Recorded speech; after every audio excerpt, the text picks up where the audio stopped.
Gracia y paz a vosotros, amados hijos de Dios. Vamos a empezar este video con el título que es El conflicto en Israel y tu culpabilidad. Ahorita está ocurriendo ah, una cosa grande en Israel. Hay rumores de guerra, hay guerra y rumores de guerra. Y muchas personas están dando su opinión sobre esto, personas en las áreas seculares, en el mundo, se puede decir, personas en, am, en la religión. Y esta es mi contribución a ese discurso, a esa conversación. Quiero presentar este video eh, de, del conflicto en Israel, pero mirándolo de cómo tú tienes la culpa de todo lo que está ocurriendo en esa nación. Como tú tienes la culpa como seguidor de Cristo, como siervo del Dios vivo, del Dios de Israel, como tú tienes la culpa de toda la guerra, la muerte, todo el dolor, la angustia, el sufrimiento que está ocurriendo hoy en día en esa nación. Vamos a abrir la palabra de Dios a Romanos capítulo 11. En Romanos capítulo 11 dice Pablo está escribiendo esta carta, está escribiendo esta carta a los creyentes que se encuentran en Roma. Dice así: digo pues, ¿ha desechado Dios a su pueblo? En ninguna manera, porque también yo soy israelita, de la descendencia de Abraham, de la tribu de Benjamín. Pablo es israelita. Él aquí nos está dejando saber que es israelita y que él desciende de la tribu de Benjamín, una de las 12 tribus de Israel. Él es de la descendencia de Abraham.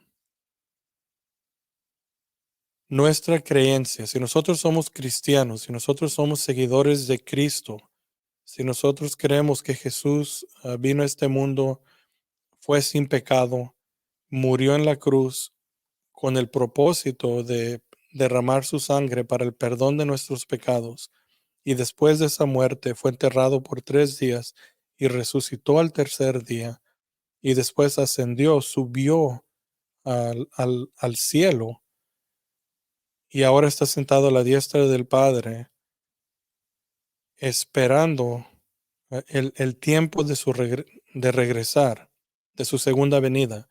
Si somos creyentes nosotros de ese mensaje, el mensaje del Evangelio, nosotros debemos un agradecimiento al pueblo israelita, a la descendencia de Abraham. Abraham es el padre de la fe de los israelitas. Dios le prometió a Abraham que iba a ser de él una gran nación y que de esa gran nación iban a venir reyes, del cual es nuestro rey, nuestro Señor Jesús. Él es de la descendencia de Abraham, de ese linaje, igual que Pablo. Pablo es judío, israelita. Jesús era judío, israelita.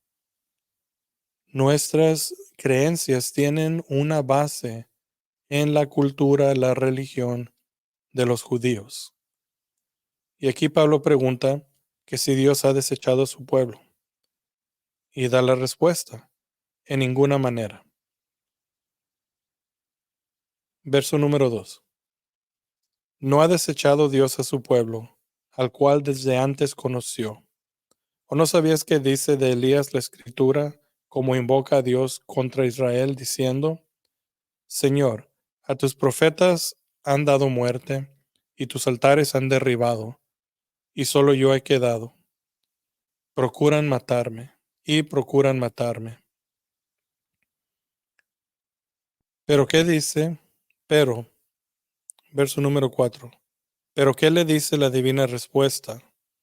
Me he reservado 7,000 hombres que no han doblado la rodilla delante de Baal.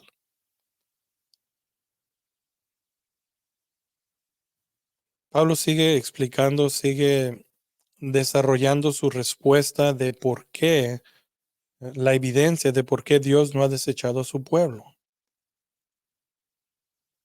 Sí, sí es cierto que el pueblo judío ah, le dio la espalda a Dios, en el sentido de que ellos estaban esperando el Mesías. Ellos estaban esperando el Cristo que iba a venir a ser el Salvador, el que los iba a salvar, iba a salvar al pueblo de los israelitas, al pueblo judío, a esa nación. Y cuando llega Jesús, parte de esa gente, de esa nación, lo rechaza. Lo rechaza hasta el punto de muerte. Logran su muerte. Y Jesús muere en esa cruz. Y después de que resucita y se revela a sus seguidores, continúa esa creencia en Él, esa fe en Él. Los seguidores de Jesús en esos tiempos, después de su resurrección y después de que Jesús regresa al cielo, ellos se mantenieron en esa fe de que Jesús es el Mesías que ellos estaban esperando. Y hay otro grupo que lo rechazan. Y ese grupo que lo rechazan, pues ellos toman, am, no control, pero ellos son los que están en la posición de autoridad y poder. ¿Y qué hacen? Pues empiezan a matar a los creyentes de Jesús, meterlos en la cárcel, a excomunicarlos, ya no pueden ser parte de la cultura o de la religión de ellos, los excomunican y es un ataque en contra de los creyentes. Los creyentes de Jesús en esos tiempos, ellos pagaban un gran precio, hasta con su vida.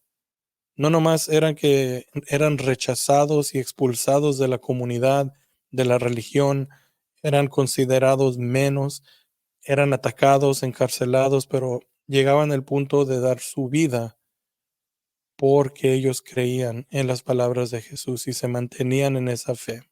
Eso es evidencia para nosotros que o para las personas que tienen duda de que si es cierto que Jesús resucitó o no.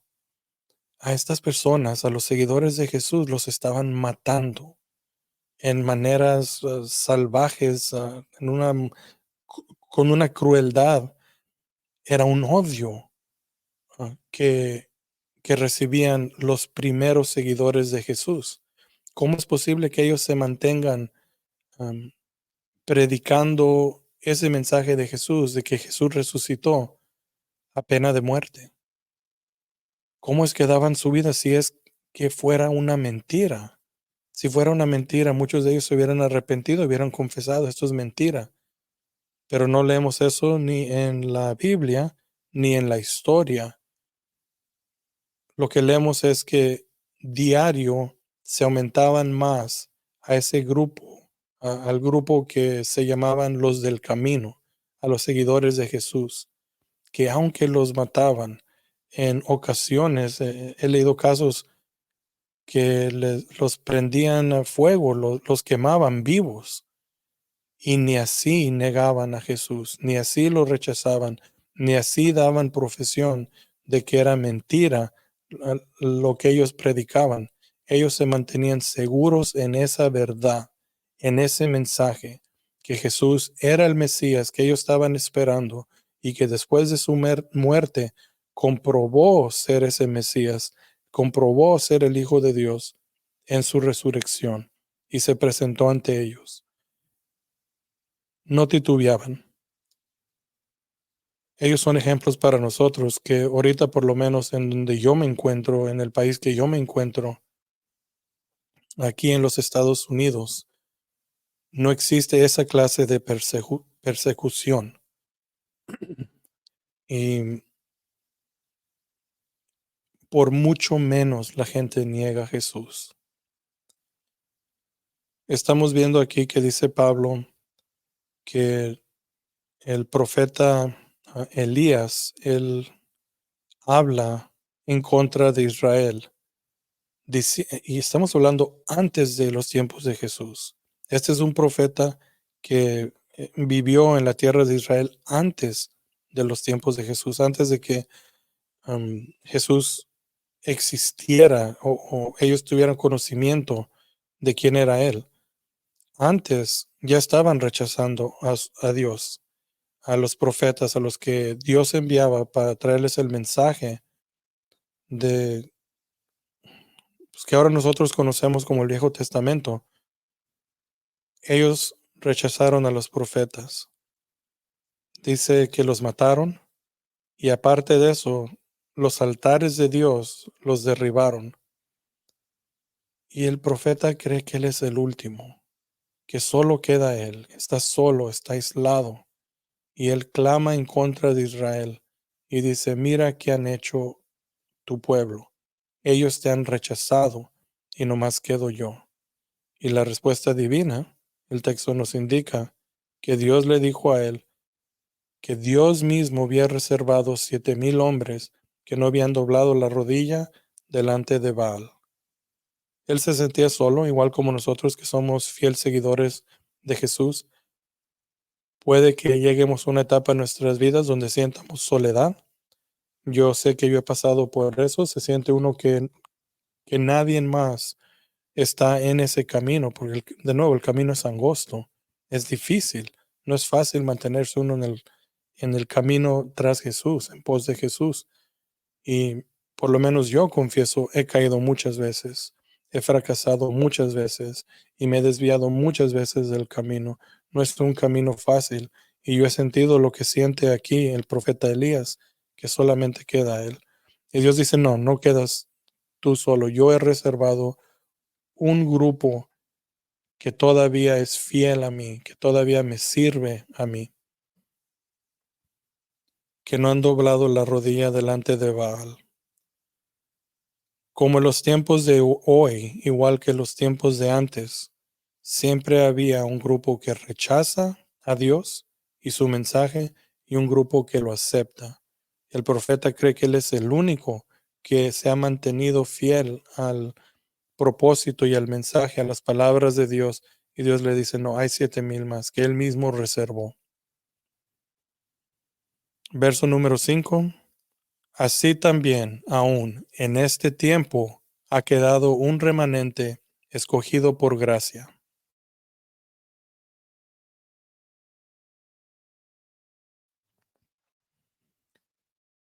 Verso número 6. Y si por gracia, ya no es por obras. De otra manera, la gracia ya no es gracia. Y si por obras, ya no es gracia. De otra manera, la obra ya no es obra. Hoy en día, igual que en el tiempo que Pablo escribe esta carta a los romanos, existe un remanente. En esos tiempos de Pablo, Dios había preservado un remanente de seguidores fieles que se mantenían en ese camino y predicaban ese mensaje, el mismo camino de Jesús y el mismo mensaje de Jesús.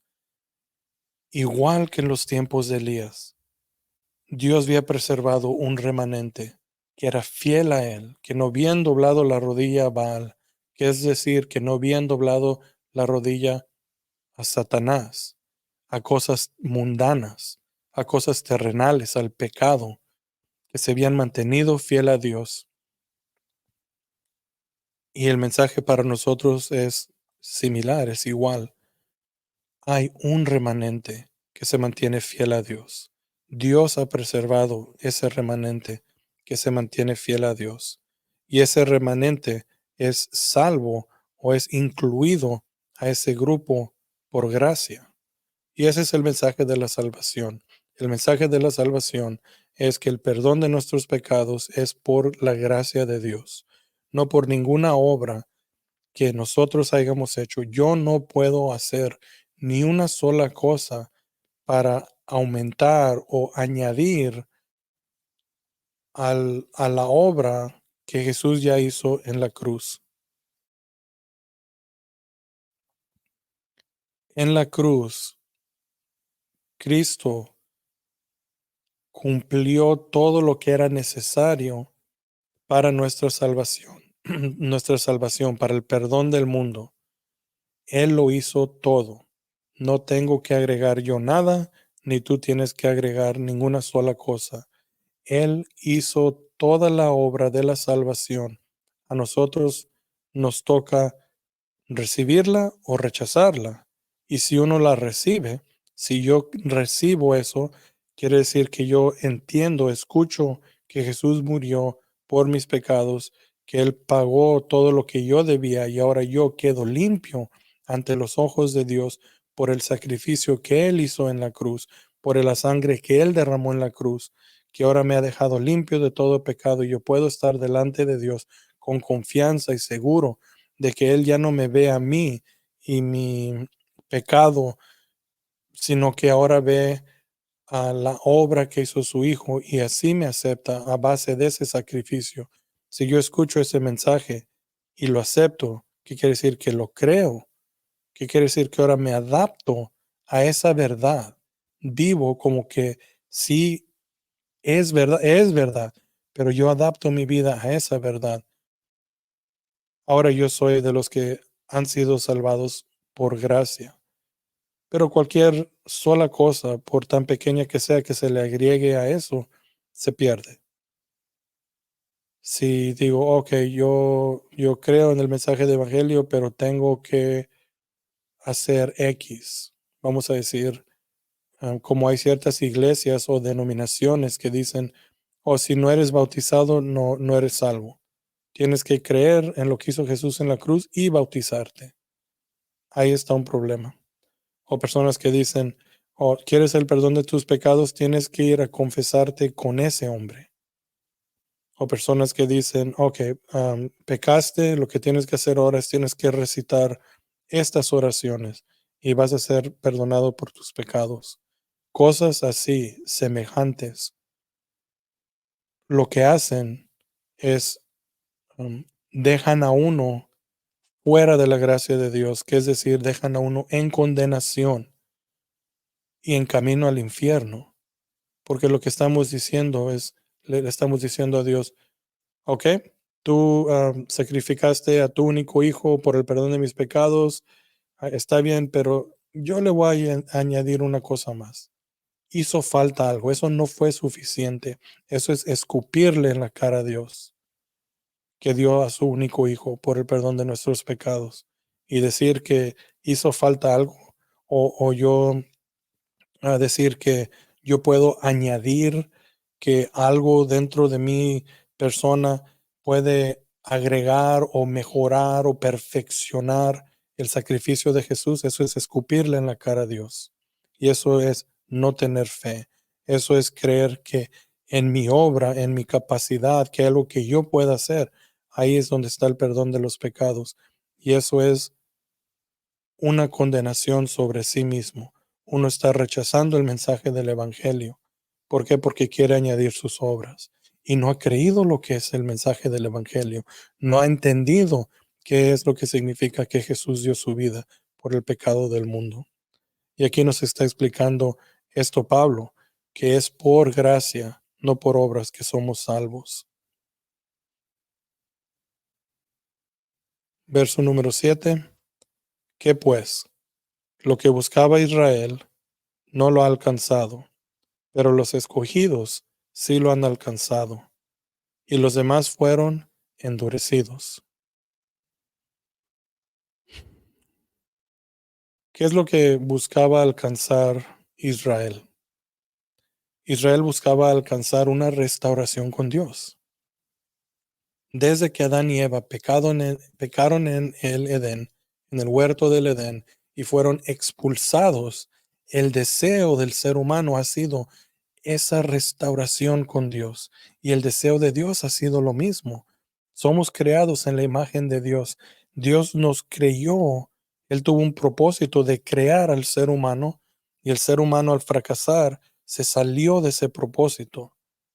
y hay una necesidad dentro de cada ser humano, no importa cuánto rechacen a Dios o cuánto digan que no creen en un Dios, en un creador, por ateos que sean, esa necesidad, ese vacío dentro de ellos existe. La única cosa que ocurre es acuden a otra cosa, a la ciencia, a las drogas, a los placeres, en el lugar donde debe estar Dios, ahí ponen a otra cosa.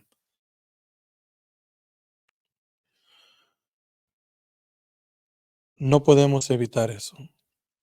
Y lo que buscaba Israel, más que cualquier otra nación en el mundo, es esa restauración. ¿Por qué? Porque Dios se reveló al padre de ellos, Abraham. Todo israelita que existe hoy en día viene de la descendencia de Abraham, viene de ese hombre.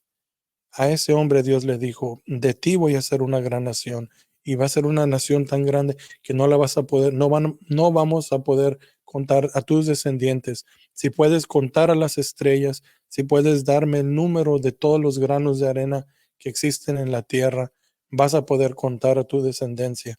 Todo el grupo israelita judío es o son hijos de Abraham. Y a Abraham Dios le dio esa promesa. Y si seguimos la genealogía de Abraham hacia Adán, pues se ve la conexión. Es posible hacer eso. Lo que buscaba Israel es esa restauración, esa conexión, ese de nuevo ser reunidos con su Dios, que ya no haya un velo entre ellos. Y no lo alcanzaron.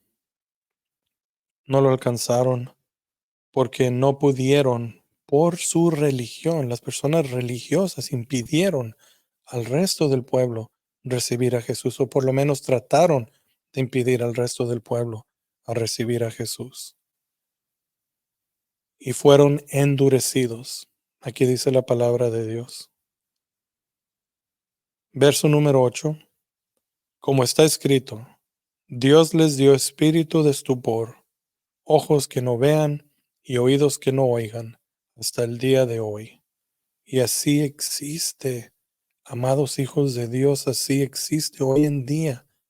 El pueblo israelita, la mayoría del pueblo judío, siguen rechazando a Jesús y con motivo y razón válida.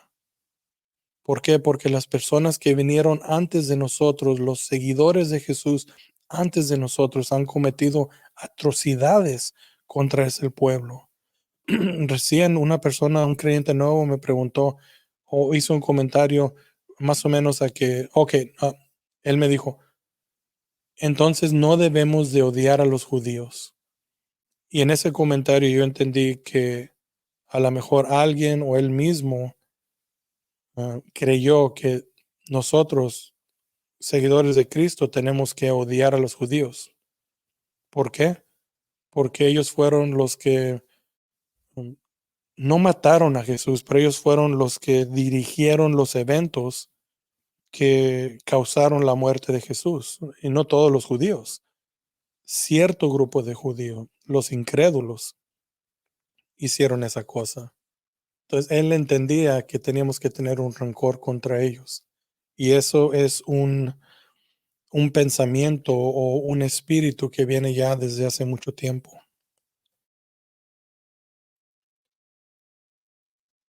El pueblo judío tiene razón por qué odiar al cristiano, despreciarlo, temerlo por todo lo que ellos han pasado antes a, a las manos de los seguidores de Cristo y supuestamente por la fe. ¿A qué me refiero? Pues lo más recién, por lo menos en una escala monumental, es los eventos de la Segunda Guerra Mundial, el, lo que es conocido como the Holocaust, el Holocausto, donde el pueblo alemán o la nación alemana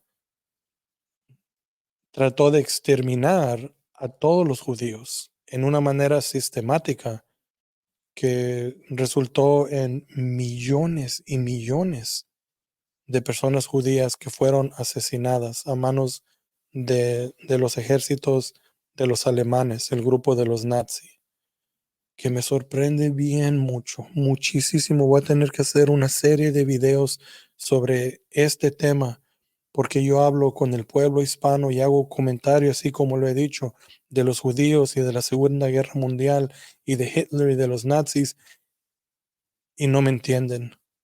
Como que eso no se enseña en las naciones hispanas, o por lo menos las personas con las que yo he hablado no pusieron atención en la escuela cuando se enseñó eso. Pero esa es una de las atrocidades que ha ocurrido a mano de los gentiles. Si uno no es judío, si tú no tienes descendencia o raíces judías, eres un gentil, un gentil. Y por eso es que, por eso y muchos otros eventos similares que han ocurrido en la historia entre el cristianismo y los judíos, por eso es que ellos no pueden recibir este mensaje. Y aparte de eso, porque Dios les dio un espíritu de estupor, dice el verso 8, y Dios les dio ojos que no vean y oídos que no oigan hasta el día de hoy. Pablo aquí nos va a explicar un poquito más qué significan esas palabras. Entonces voy a continuar en la lectura y voy a dejar que el apóstol Pablo nos explique qué significa todo eso. Verso número 9. Y David dice: se ha vuelto su convite en trampa y en red, en tropezadero y en retribución. Se han oscurecido sus ojos para que no vean, y agobiales la espalda para siempre.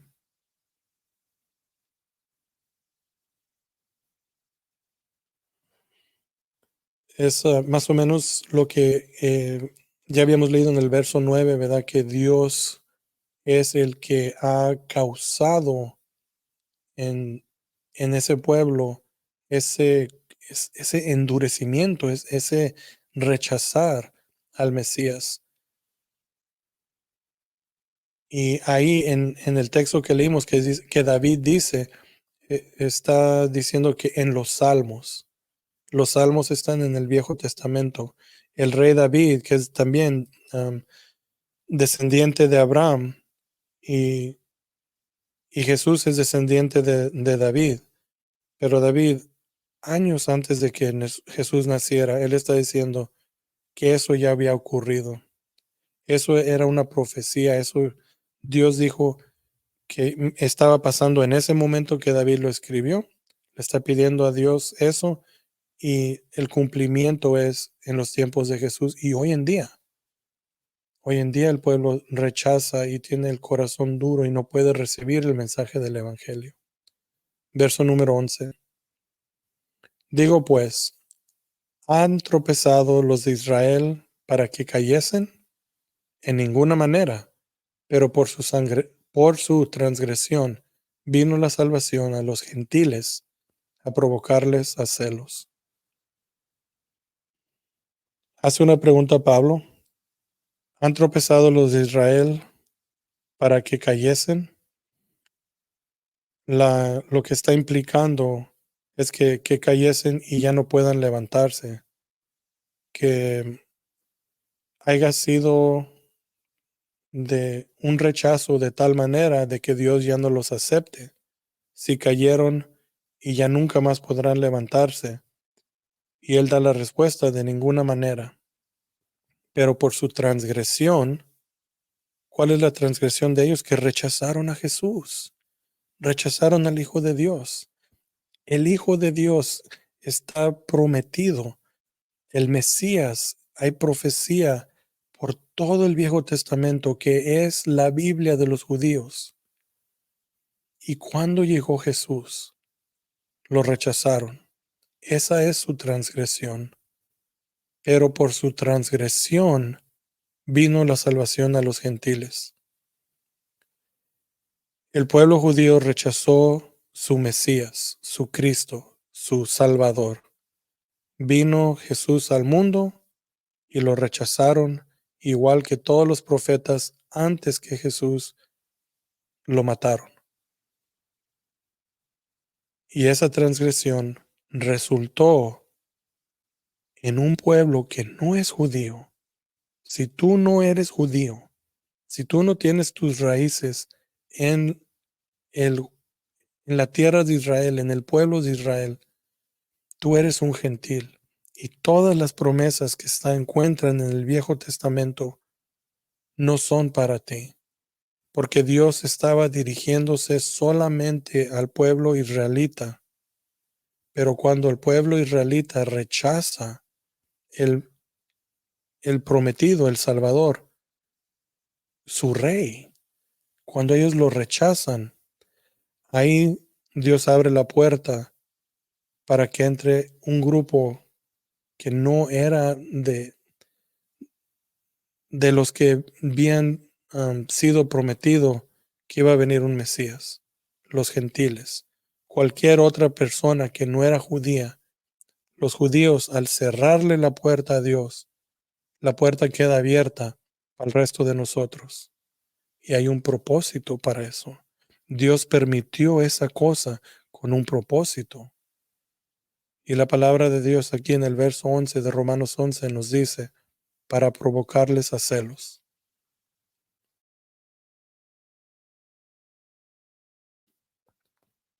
Dios permitió la salvación de los judíos que sea para todo el mundo con el propósito de provocar a su pueblo, a los israelitas, a celos. Verso 12.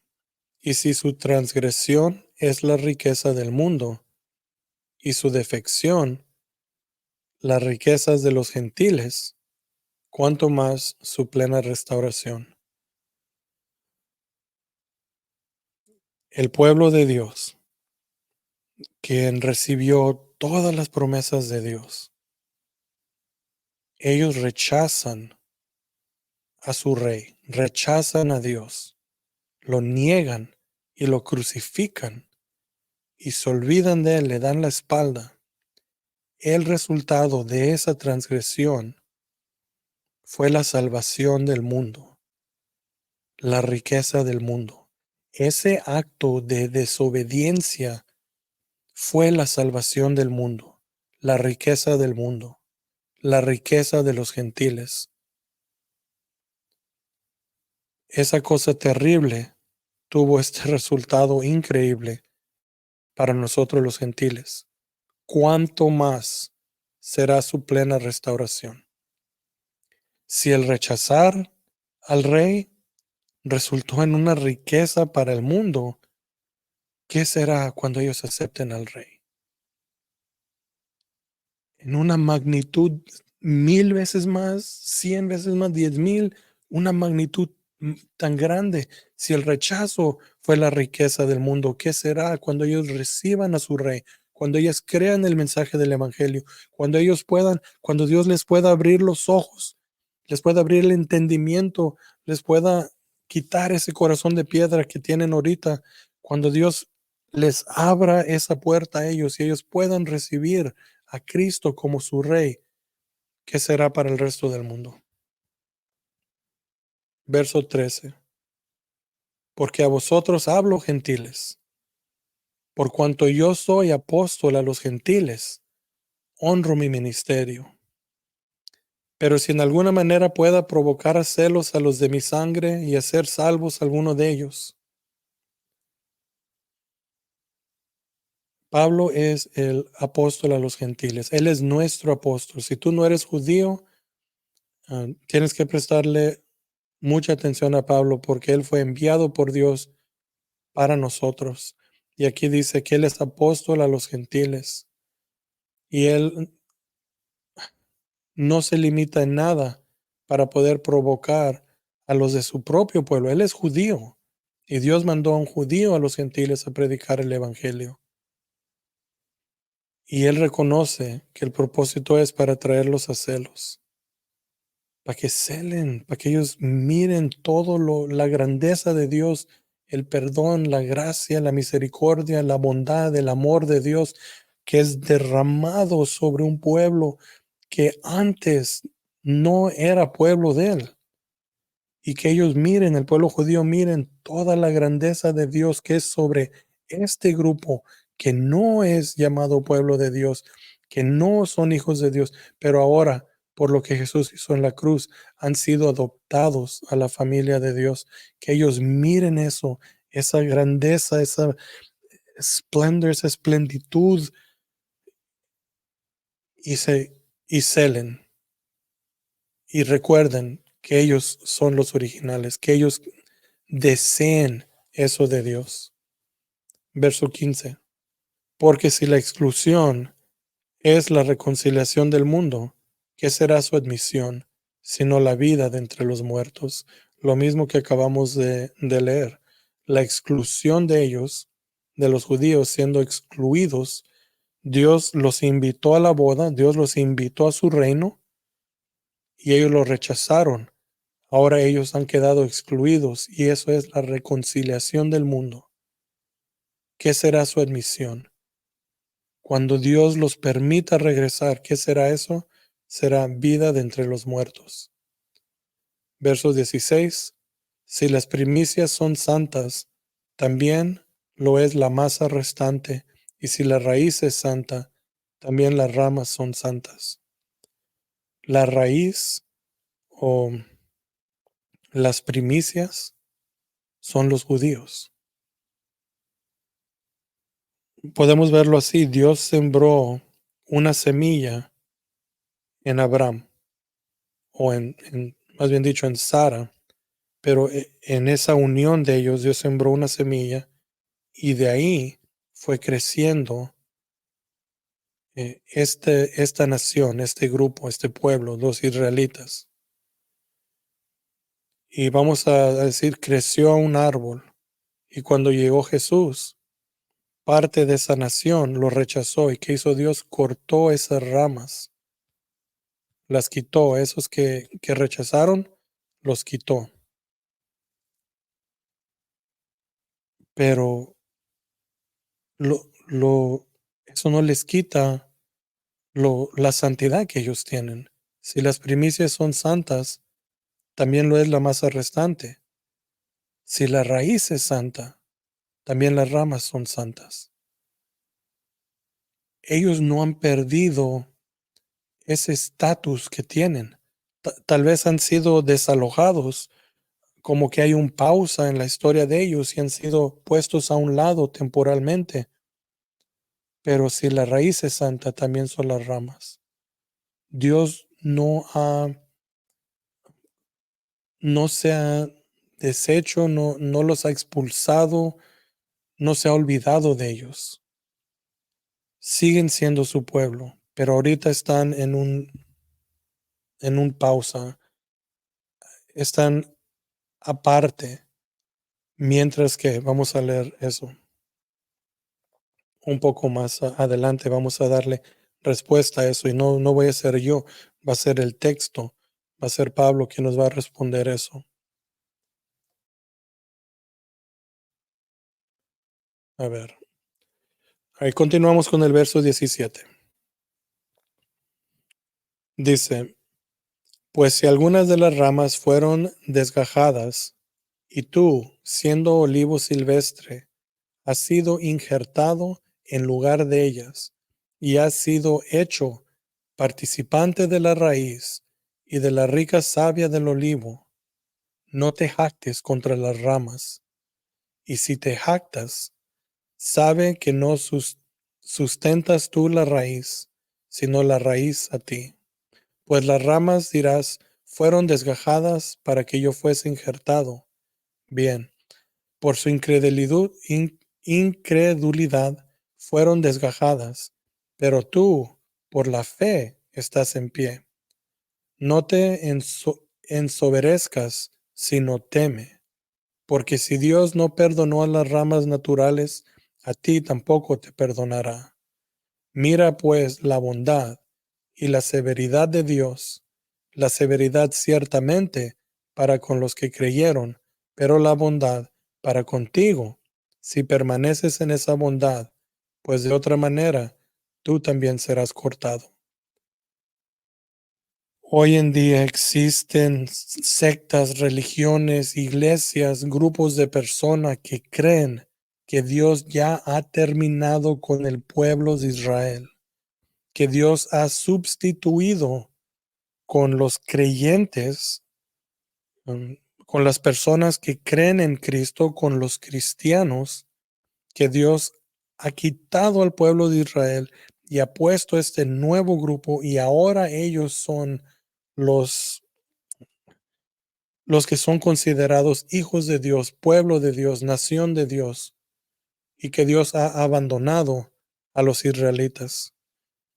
Si tú estás en un grupo que cree eso, estás en la mentira. Estás en camino a la destrucción.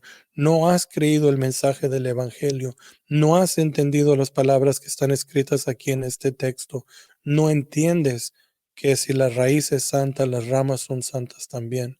Y aquí Pablo nos está explicando, Dios sí cortó unas de las ramas, dice, fueron desgajadas.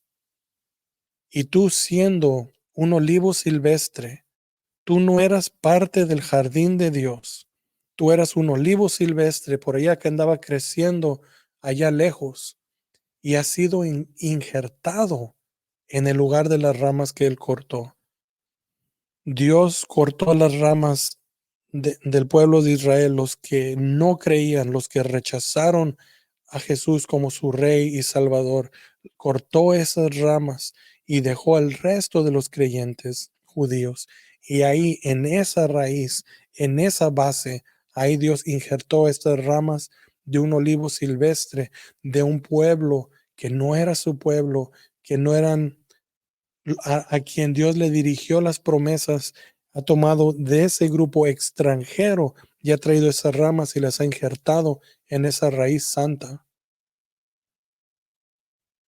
Y le dice a esas ramas, a esas personas, a nosotros que hemos beneficiado grandemente de que los judíos han rechazado a su rey y ahora ellos quedan al lado, alejados temporalmente.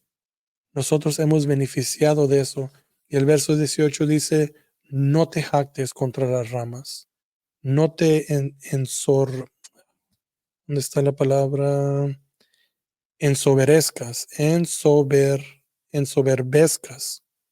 No te creas más, no te creas importante. No creas que tú eres una persona especial porque Dios te ha injertado a ti, que tú eres más que las personas que Dios ha rechazado. El pueblo judío ahorita está alejado de Dios. Los israelitas, esa nación, la mayoría de ellos que están ¿cómo se dice? Están por todo el mundo, no nomás en Israel, pero todos los judíos mundialmente. No hay ninguna esquina en este planeta donde ellos no se encuentren, donde ellos no sean representados. Si hay una civilización, si hay una cultura, si hay una ciudad, si hay un grupo, no hay lugar donde ellos no tengan representación, porque Dios los ha esparcido por todo el mundo. Y todas esas personas, todos ellos ahorita están sufriendo, están alejados de Dios. El estar alejado de Dios es sufrir, sea quien sea, cualquier ser humano alejado de su creador, está sufriendo, está en agonía y muchos de ellos no saben por qué, no entienden por qué esa vida miserable que viven no hayan la solución, no hayan esperanza, están en agonía y no entienden por qué, porque están aparte de Dios, alejados de Dios. Y ahora nosotros, los creyentes, vamos a creer que somos importantes, que somos especiales, que Dios ha rechazado ese grupo, que Dios ya no le importa esa agonía, ese sufrimiento, ese dolor, esas lágrimas, que Dios se ha apartado, se ha olvidado de ese sufrimiento, de esos padecimientos y ahora nos tiene a nosotros. Oh, qué bonito y especiales y agradables somos. No, no hay que creer esa mentira, esa falsedad. Dios no ha olvidado a su pueblo. Ahorita, temporalmente, en este tiempo, ha cortado las ramas y las ha puesto aparte. y ha permitido por su misericordia, su gracia y su amor y su bondad y su sabiduría traer ramas de olivos silvestres y unirlas a ese pueblo. Nosotros gentiles nos ha dado permiso, nos ha dado una dádiva, un regalo, el poder ser ahora parte de su pueblo. ¿Por qué? Porque el pueblo de él lo rechazó. La mayoría de ellos lo rechazaron. Y ahí es la riqueza nuestra. Pero no para que nos actemos, no para que los miremos a ellos como menos. Debe de quebrarse nuestro corazón como se quebra el corazón de Dios al rechazo. El pueblo lo ha rechazado, sus hijos, su nación, su pueblo lo ha rechazado. Y eso le quebra el corazón a Dios. Y nosotros tenemos que pedirle a Dios, Dios, danos tu corazón, danos ese quebrantamiento que tú sientes por tu pueblo. Eso es lo que deberíamos estar pidiéndole a Dios. Por todos lados escucho, oh, tenemos que orar por Israel. Tenemos que orar por Israel. Tenemos que orar por la paz de Israel. Hermanos y hermanas, amados hijos de Dios, esa no debe ser nuestra oración. Nuestra oración debe ser, Dios, danos tu corazón. Quiebra mi corazón como está tu corazón quebrantado por tu pueblo. Nuestra oración debe ser que ellos lleguen a conocer a Jesús como el Mesías, el Rey prometido, el Cristo, el Salvador, el que los va a salvar de todo. Los va a limpiar de sus pecados, los va a... la paz que nosotros queremos por Israel solamente viene a través de Jesús. Si estás hincándote hoy en día y clamándole a Dios por paz en Israel, que tengan victoria, que termine la guerra, tu oración no está saliendo del cuarto donde estás. Ese no es el plan y el propósito de Dios. No estás de acuerdo con el plan y el propósito de Dios. Lo que debemos de estar orando es que ellos puedan reconocer que Jesús es el Mesías. Y si creen que estoy loco, por favor no apaguen el video, porque aquí en el texto bíblico, aquí en la santa sagrada palabra de Dios, está ese mensaje, esa respuesta, ese propósito.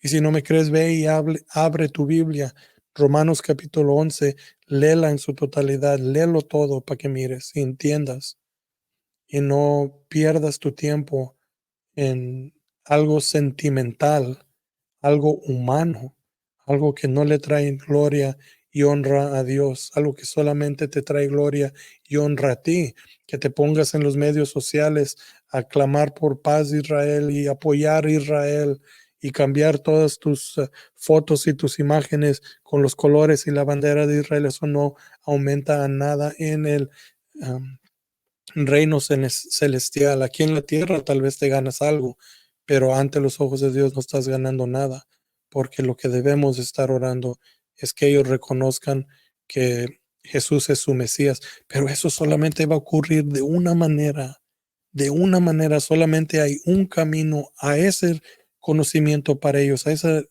reconocimiento de que Jesús es su Mesías. Verso 23.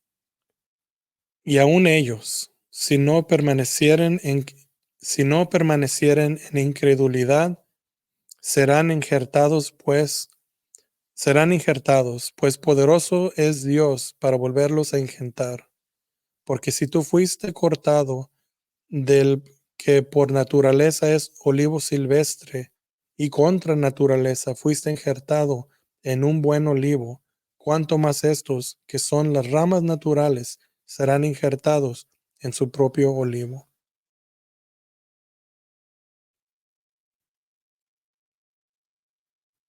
Verso 25, porque no quiero, hermano, aunque ahorita entro a ese texto. Seguimos con esta idea de las ramas, que aquí la palabra de Dios dice que Él es poderoso para volver a injertarlas. Y si ellos que eran parte de ese árbol, de esa planta, naturales, si ellos eran de ese olivo, de esa planta, ellos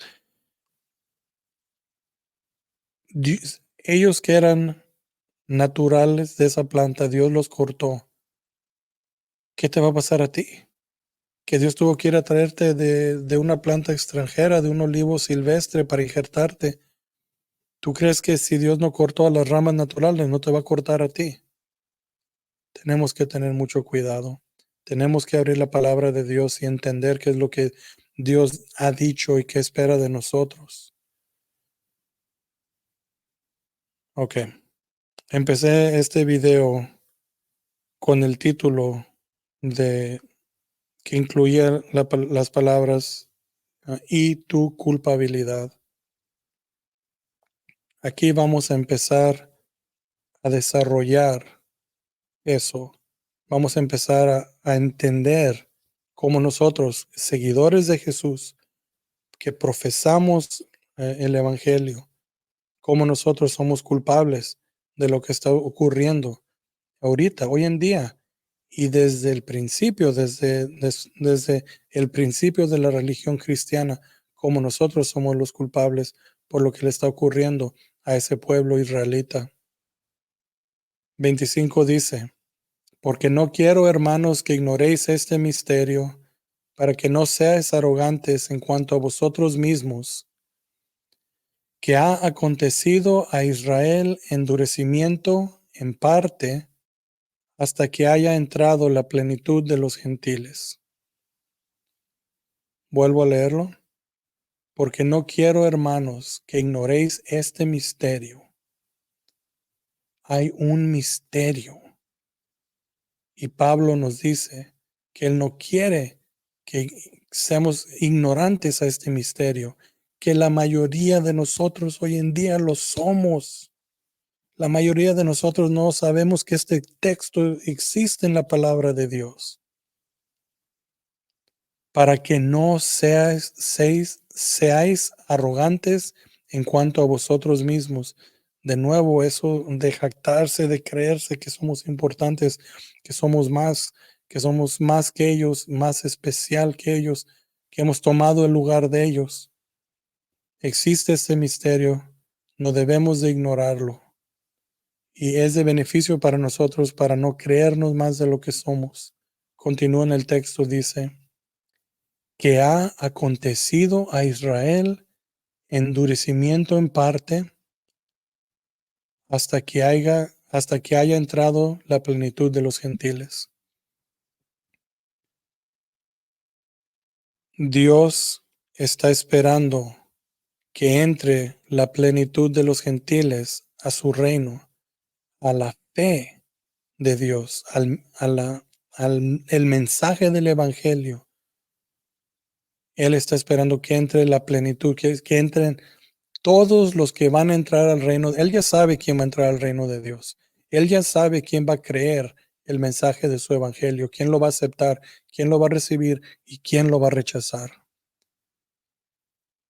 Él está esperando que todos los gentiles que van a creer entren al reino de Dios, que todos los gentiles tengan la oportunidad de creer el mensaje, de escuchar el mensaje del evangelio y luego tener la oportunidad de aceptarlo o rechazarlo. Después de que eso ocurra, después de que la plenitud de los gentiles haya entrado, verso 26, y luego todo Israel será salvo. Lo que está ocurriendo hoy en día en Israel y lo que ha ocurrido desde el principio del cristianismo, desde que Jesús murió en la cruz, desde que Jesús subió al cielo, lo que ha ocurrido contra este pueblo ha sido en parte ese endurecimiento, en parte hasta que haya entrado la plenitud de los gentiles. Si tú quieres paz en Israel, si tú quieres que ese pueblo sea salvo, tienes que ir a predicarle el evangelio a todo el gentil que te encuentres, es decir, a todo el mundo. Tienes que ir a darle a toda persona oportunidad que acepte o rechace el mensaje del Evangelio. ¿Y cómo lo vas a hacer? ¿Cómo vas a ir a presentar el Evangelio si tú no lo sabes? Si tú ni entiendes qué es el mensaje del Evangelio, qué es la salvación, por qué vino Cristo a este mundo, por qué murió. Si tú no entiendes eso, si no lo has reconocido, aceptado, asimilado, lo has entendido, ¿cómo vas a ir a predicarle al mundo? Primer paso, tienes que saber qué es la salvación. Segundo paso, después de que tú tomes de esa agua viva, de que esa agua viva se convierta en una fuente en ti y ya tú puedes ir a ofrecerle esa agua viva al resto del mundo. Ya que tú recibas la salvación, tú puedes ir a decirle, no, no es que puedes, debes ir a decirle al resto del mundo lo que Jesús ha hecho. ¿Para qué? Para que la plenitud de los gentiles entre y después de eso todo Israel será salvo. Todo Israel será salvo. ¿Quieres paz en Israel? Ve, dile a tu vecino que Jesús, lo que Jesús ha hecho. Ve, predica el evangelio. Ve, párate en todas las esquinas de todas las ciudades que tú puedas en toda tu vida y predica el evangelio y dale oportunidad al mundo que escuche el mensaje y luego que lo acepten o que lo rechacen. Después de que la plenitud de los gentiles haya entrado al reino de Dios, es decir, hayan aceptado el mensaje del evangelio, hayan aceptado el sacrificio de Cristo en la cruz o lo hayan rechazado, luego todo Israel será salvo. ¿Cómo está escrito? Um, ok, tengo que guardar ese pedacito del verso 26 hasta más adelante, porque tengo que clarificar de qué estoy hablando. La palabra de Dios, la Biblia, solita se explica. Yo no tengo que ir afuera a buscar una explicación de qué está escrito en la Biblia. La Biblia misma se va explicando. ¿A qué me refiero? A que ahora vamos a leer en Mateo 22, versículo 1 al 6, exactamente lo que Pablo nos ha explicado. Ahora lo vamos a leer, pero con las palabras de Jesús. Jesús ya dijo esto. Él dijo esto y se ha cumplido. Leo el texto para que me entiendan. Mateo 22, versículo 1. Respondiendo Jesús, les volvió a hablar en parábolas, diciendo, el reino de los cielos es semejante a un rey que hizo fiesta de bodas a su hijo, y envió a sus siervos a llamar a los convidados a las bodas. Mas éstos no quisieron venir. Volvió a enviar otros siervos diciendo, decid a los convidados, he aquí, he preparado mi comida, mis toros y animales engordados han sido muertos, y todo está dispuesto, venid a las bodas. Mas ellos, sin hacer caso, se fueron, uno a su labranza y otro a sus negocios. Y otros, tomando a los siervos, los afrentaron y los mataron. Lo que acabamos de leer esta última hora en el capítulo 1 de Romanos es esta parte, esto que estamos leyendo ahorita en las palabras de Jesús. El Rey de los cielos hizo una boda y invitó a los convidados, los fue a llamar a los convidados. Vino Jesús al mundo, Él fue la invitación y lo rechazaron. Llegó el tiempo de la salvación de los judíos. Dios los invitó, vengan, entren a esta salvación, vengan a esta boda. Ellos lo rechazaron. Ellos tenían cosas que hacer. Todo estaba preparado para la boda. Y los invitados, la boda fue preparada para el hijo, pero había en un grupo designado. Ellos son los convidados. Ellos son quienes están invitados a esta fiesta. Puede haber que haya otras fiestas, pero a esta fiesta, a esta boda de mi hijo, he invitado a este grupo, el grupo judío, pero lo rechazaron. Y más que eso, Le quitaron la vida a los mensajeros, que son los profetas. Todas las personas que vinieron antes a predicar que venía un Mesías, los mataron. ¿Qué ocurre? Verso 7. Al oír, el rey se enojó y enviando sus ejércitos destruyó a aquellos homicidas y quemó su ciudad. Entonces dijo a sus siervos: las bodas a la verdad están preparadas, mas los que fueron convidados no eran dignos. Id pues a las salidas de los caminos, y llamad a las bodas a cuantos halléis. Y saliendo los siervos por los caminos, juntaron a todos los que hallaron, y juntamente malos y buenos, y las bodas fueron llenas de convidados. El rey no iba a dejar que se desperdicie la boda. El rey no iba a dejar que su hijo no tenga esta celebración después de que las personas designadas, los invitados, los que eran los que tenían que estar en la boda, después de que el pueblo judío, que era el pueblo de Dios, ellos eran los que tenían que entrar a la boda, después de que ellos lo rechazaron, quedaron aparte, pero la boda estaba lista. ¿Qué hace el rey? ¿Qué ha hecho Dios? Que ha abierto la puerta a todos los demás. Mandó a sus siervos, quien yo soy uno de esos siervos, a ir a predicar el evangelio, a llamar, a invitar, a decirles: la boda está lista, vengan, vengan, las puertas están abiertas, ya han sido abiertas por el sacrificio de Jesús en la cruz. Lo único que tienen que hacer es creer. Los siervos fueron al resto de la gente, le dijeron: hey, si quieren, la puerta está abierta, el rey tiene una boda, son invitados, vayan y celebren la boda del hijo. Ellos, los que escucharon el mensaje, podían recibirlo, creerlo, o podían rechazarlo, no creerlo. Y los que fueron y entraron a la boda recibieron los beneficios de eso. ¿Por qué? Porque el grupo original lo rechazó. Igual con nosotros, los gentiles, los que no somos de descendencia judía, hemos recibido este gran privilegio, beneficio, dádiva, un presente, esta cosa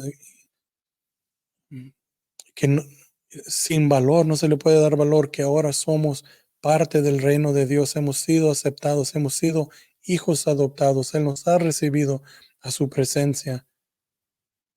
Pero ¿cómo ocurrió eso? Porque hubo un grupo que lo rechazó.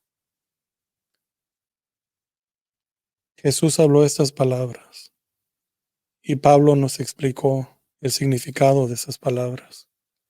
La Biblia se explica en sí, sola. ¿Ok? Verso 25, que ya lo leí, pero voy a empezar de otra vez. Pablo dice: porque no quiero, hermanos, que ignoréis este misterio, para que no seáis arrogantes en cuanto a vosotros mismos, que ha acontecido a Israel endurecimiento en parte, hasta que haya entrado la plenitud de los gentiles. Y luego todo Israel será salvo, como está escrito: vendrá de Sión el libertador, que apartará de Jacob la impiedad. Y este será un pacto con ellos, y este será mi pacto con ellos, cuando yo quite sus pecados. Así que en cuanto al Evangelio, son enemigos por causa de vosotros, pero en cuanto a la elección, son amados por causa de los padres. Ahorita, el pueblo israelita ellos son enemigos por causa de vosotros, por causa nuestra, por nuestra culpa. Por nosotros somos la razón porque ellos hoy en día son enemigos del evangelio. Pero en cuanto a la elección, ellos son parte del grupo elegido. Ellos son el grupo elegido, pero en cuanto a la elección, son amados por causa de los padres. ¿Qué significa eso? El padre Abraham, sus antepasados, Dios le ha hecho promesa a, a las personas, la descendencia antes de los judíos. Y si Dios hace una promesa, Él la va a cumplir. Él la cumple en el momento adecuado, a su tiempo, al tiempo de Dios, pero se va a cumplir. Entonces, Dios ha hecho promesas a los padres de ellos, a los israelitas, a los que vienen antes, y Él las va a cumplir. Pero en cuanto al Evangelio, ahorita son enemigos por nosotros, por nuestra culpa. Es por eso que nosotros tenemos que ir a predicar el Evangelio, porque lo que se nos ha dado a nosotros es de tan gran valor. Ese valor se puede medir con el sufrimiento del pueblo israelita. En tu corazón sientes algo por la destrucción, por la muerte, y no nomás de los israelitas, pero de sus enemigos, porque la guerra, el conflicto, está afectando a muchas personas por causa de vosotros, porque ahorita son enemigos, porque ahorita Dios los tiene aparte, porque ahorita Dios no ha salvado a todo ese pueblo, porque está dando oportunidad a los gentiles, a nosotros, a los pobres en la fe, a los que no éramos parte de su pueblo, está dando oportunidad de que entremos. Están los mensajeros ahorita por todo el mundo predicando el Evangelio, y Dios espera a ver quién va a entrar. Y ya que todo mundo, todo gentil acepte o rechace, venga a la boda o se quede afuera, después de eso, Él va a salvar a todo Israel. ¿Por qué? Porque ellos son parte de la elección. ¿Por qué? Porque ahorita ha permitido un endurecimiento de ellos, los ha dejado ciegos, los ha dejado sordos al mensaje del Evangelio por causa de vosotros. Pero ellos son amados por Dios, por las promesas que Dios le hizo a los padres. Verso 29, porque irrevocables son los dones y el llamamiento de Dios. Ese verso yo lo he escuchado tantas veces en el tiempo que llevo en el cristianismo, siempre hablando en términos de gentiles, en términos personales. ¿A qué me refiero? A que le dicen a una persona que los dones de Dios y el llamamiento de Dios son irrevocables. No los puedes perder. Nunca lo he escuchado en el contexto de la nación de Israel. Y por eso es que está escrito ese verso, hablando de la nación de Israel, de que ellos son amados, de que tal vez ahorita son enemigos del Evangelio, pero ellos son amados y va a llegar el momento de su reconciliación. ¿Por qué? Porque irrevocable son los dones y el llamamiento de Dios. Dios les ha dado dones al pueblo de Israel, a los judíos, y tiene un llamado sobre ellos, y no hay nada que les pueda quitar esos dones o ese llamado a esa nación, a ese grupo de personas. Verso 30. Pues como vosotros también en otros tiempos erais desobedientes a Dios, pero ahora habéis alcanzado misericordia por la desobediencia de ellos. Así también estos ahora han sido desobedientes, para que por la misericordia concedida a vosotros, ellos también alcancen misericordia. Porque Dios sujetó a todos en desobediencia para tener misericordia con todos. Ellos tuvieron un momento de desobediencia, que ese momento de desobediencia ha sido misericordia para nosotros. Y va a llegar el momento que nosotros vamos a experimentar esa desobediencia y va a ser misericordia para ellos, porque Dios sujetó a todos en desobediencia para tener misericordia sobre todos. No hay ni una persona buena, no hay ni una persona que pueda decir, yo siempre he seguido los mandamientos de Dios, Yo nunca le he fallado a Dios. Yo soy perfecto. No, Dios ha sujetado a todos en desobediencia con el propósito de tener misericordia con todos. Oh, la profundidad de las riquezas, de la sabiduría, de la ciencia de Dios. Cuán insondables son sus juicios e inescrutables sus caminos. Porque ¿quién entendió la mente del Señor? ¿O quién fue su consejero? ¿O quién le dio a él primero para que le fuese recompensado? Porque de él y por él y para él son todas las cosas. A él sea la gloria por los siglos. Amén. Todo este mensaje le causa a Pablo lo mueve en una manera tan profunda, lo estremece en su espíritu, le llega algo tan profundo en su conciencia, en su mente, en su entendimiento, en sus emociones, que clama, oh, la profundidad de las riquezas de la sabiduría y de la ciencia de Dios. ¿Quién se hubiera podido imaginar este plan de Dios? Nadie, nadie ha podido entender la mente del Señor. Dios tuvo que revelarle esto a su siervo Pablo para que Él nos lo revele a nosotros con el propósito de qué? De motivarnos, de movernos a tomar acción, de saber la verdad de los propósitos de Dios y luego, después de saberlas, tomar acción, porque aunque seamos salvos, aunque hayamos aceptado el mensaje de Dios, ahí no termina. Sigue después el mandamiento, el mandado de Dios, el llamado de Dios, que nosotros los gentiles somos llamados a ir a predicar el Evangelio hasta que la plenitud de los gentiles entre a los planes y propósitos de Dios, para que luego su pueblo de Israel sea salvo y ya podamos escapar de este mundo pecaminoso, para que entre el reino de Dios y sea la segunda venida de nuestro Señor Jesucristo y Él traiga restauración a la creación de Dios. Pero ¿de qué manera se hace eso? ¿Cómo se cumple eso? Lo bueno es que Pablo no nos deja con esa pregunta. Él nos deja saber cómo es que uno llega a cumplir todo eso en el próximo verso. Termina Romanos 11 y en Romanos 12 Pablo nos deja saber cómo es que se puede cumplir todo eso. Dice así, verso número 1 de Romanos 12.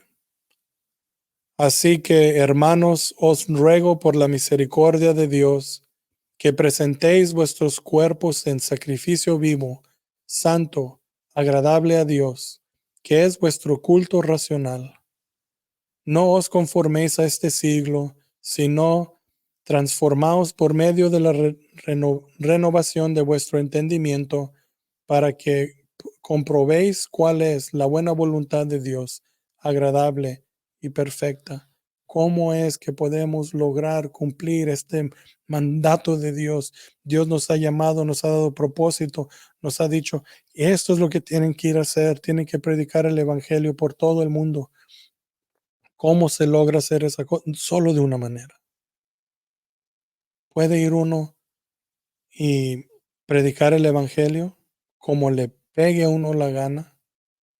En cualquier condición espiritual que te encuentres, tú puedes ir a predicar el Evangelio, pero si va a tener un impacto, si va a ser la verdad de Dios que sale de tu boca, la palabra de Dios que sale de tu boca, la presencia de Dios que te acompañe y que cuando tú hables y prediques el mensaje, que las personas acepten y crean el mensaje verdadero de Dios con poder y unción de Dios, solamente hay una manera. Y es que tienes que presentar tu cuerpo como sacrificio vivo, en vida, vivo. Tienes que presentar tu cuerpo, tu persona, tu vida, quién eres tú. Tienes que presentarle ese, e- esa cosa, tu cuerpo, tu persona, tu vida, el, el vehículo que te mueve de día en día. Tienes que ir a presentarlo a Dios como un sacrificio vivo. Tienes que treparte al altar de Dios y ofrecerte a ti mismo como un sacrificio vivo. Quiere decir que le entregas toda tu vida a Dios, diario. Ese sacrificio tiene que ser santo y agradable a Dios. Y ese es vuestro culto racional. Es la única cosa que podemos hacer que sea agradable a Dios, que sea de beneficio para el reino de Dios. No en partes, toda tu vida, dice sacrificio vivo, toda tu vida. Y dice que no os conforméis a este siglo. Tenemos que ser transformados, nuestro entendimiento tiene que ser transformado para poder reconocer cuál es la voluntad de Dios, qué es lo que le agrada a Dios. Porque hoy en día en las iglesias se predica un evangelio, se enseña algo, pero puede ser que no sea um, el evangelio que le agrade a Dios, lo que es la buena voluntad de Dios. Puede ser que lo estén haciendo con un entendimiento incorrecto. Dice que no nos adaptemos a lo que está ocurriendo porque es fácil decir, oh, pues en esta iglesia hacen esto, yo también lo voy a hacer. No, tenemos que ser distintos de lo que está ocurriendo hoy en día, porque lo más probable es que lo que está ocurriendo hoy en día sea falsedad, sea pecado, sea heresía, sea algo que no le agrade a Dios. ¿Por qué? Porque eso es lo natural del ser humano. Diario nos estamos alejando y apartando de la gloria, de la perfección, de la santidad de Dios. ¿Por qué? Porque somos humanos. Y por eso es que tenemos que renovar nuestro entendimiento. ¿Cómo? Con la palabra de Dios. Abriendo esto, leyéndola a nosotros, entendiéndola a nosotros. Por eso cuando hago estos videos, yo pongo la palabra de Dios para que tú la mires con tus ojos, para que tu entendimiento sea renovado. No, no me pongo yo aquí porque yo salgo sobrando, yo no importo. Lo que importa es la palabra de Dios, lo que importa es el mensaje de Dios.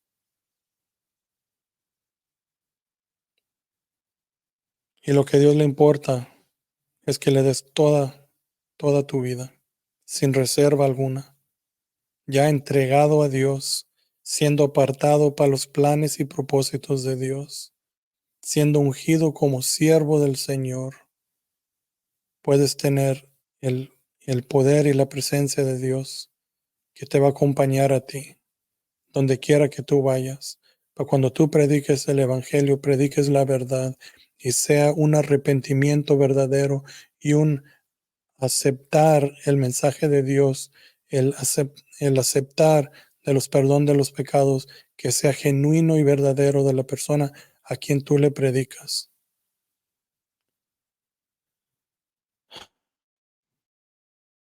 Voy a terminar con una escritura más.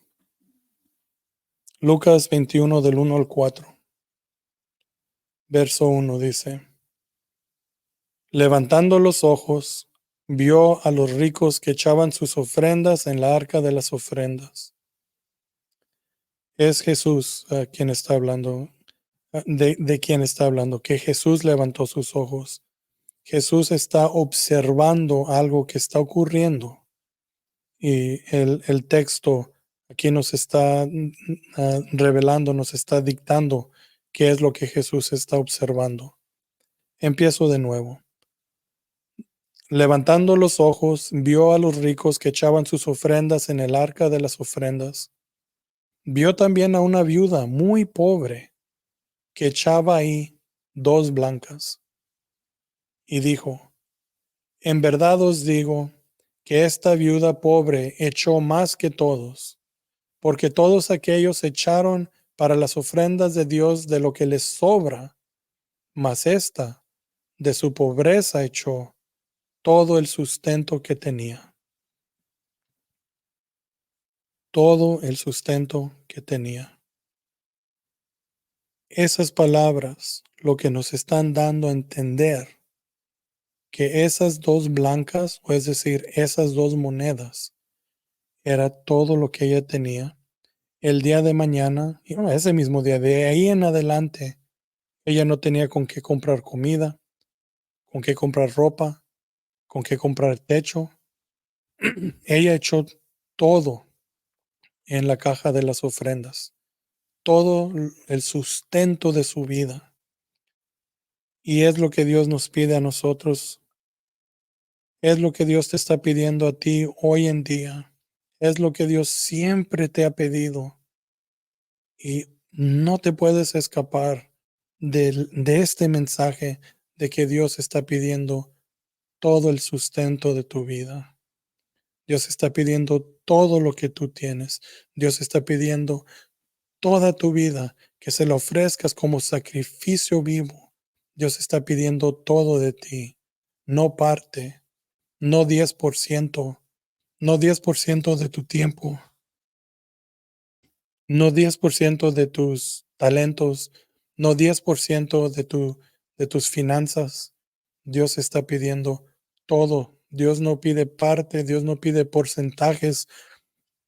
Ananías y Zafira, después de que vendieron lo que tenían, cuando era momento de entregárselo todo a los apóstoles, a los representantes de Dios, ellos solamente dieron una parte, un porcentaje. ¿Y qué pasó? Dios los castigó de ellos, Él pidió la vida. Ellos cayeron muertos. ¿Por qué? Por mentirle al Espíritu Santo. ¿Y cuál fue esa mentira? Que dieron parte como si fuera todo. Y Dios ve si tú estás dando parte. Y Dios sabe si estás dando esa parte y la quiere representar como que si fuera todo. No hay que mentir. Y aparte, es mejor que no des nada de tu vida de que solamente des parte de tu vida. Jesús dijo de esto, Él miró que habían ricos que estaban echando sumas mucho más grandes que dos blancas que estaba echando esta mujer. Y después de ver eso, Él dijo, esta viuda pobre ha dado más que cualquier otra persona, porque las otras dieron de lo que les sobra. Dios no quiere lo que te sobra. Dios quiere que le tengas fe y le des todo, toda tu vida, todo tu tiempo, todos tus talentos, todas tus finanzas, todo, toda tu vida. Es lo que Dios te pide. Eso le va a agradar a Dios. Y solo de esa manera vas a recibir la unción de Dios verdadera. Cuando tú le das todo a Dios, Él te da todo a ti. Él ya dio todo. Él mandó a su único hijo que muera en la cruz. Él ya dio la vida por ti. La única manera que nosotros podemos responder es dando nuestra vida a Él. Y solo así vamos a poder predicar el Evangelio de una manera que tenga un impacto en el mundo. Solamente de esa manera es como vamos a lograr o se va a lograr el momento de paz en Israel. Porque ahorita Dios se detiene y el conflicto va a seguir. Y si no es esta guerra, va a ser otra. Y si no es otra cosa devastadora que va a recibir el pueblo judío, va a ser una tras otra. Ellos nunca van a tener paz y nunca van a ser, ah, como, nunca van a estar en una posición de no ser atacados o detestados, aparte de la salvación que viene del Mesías. Y Dios se detiene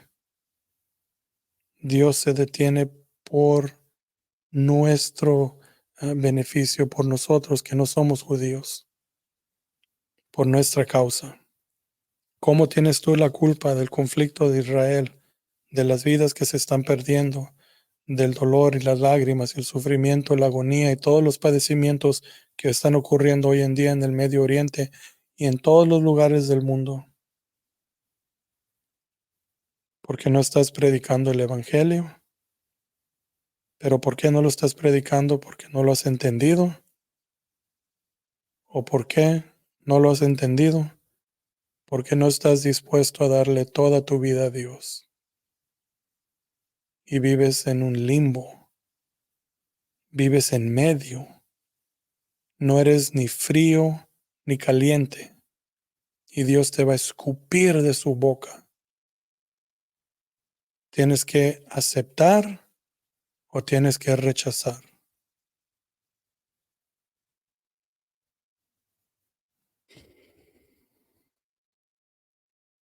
Gloria a Dios.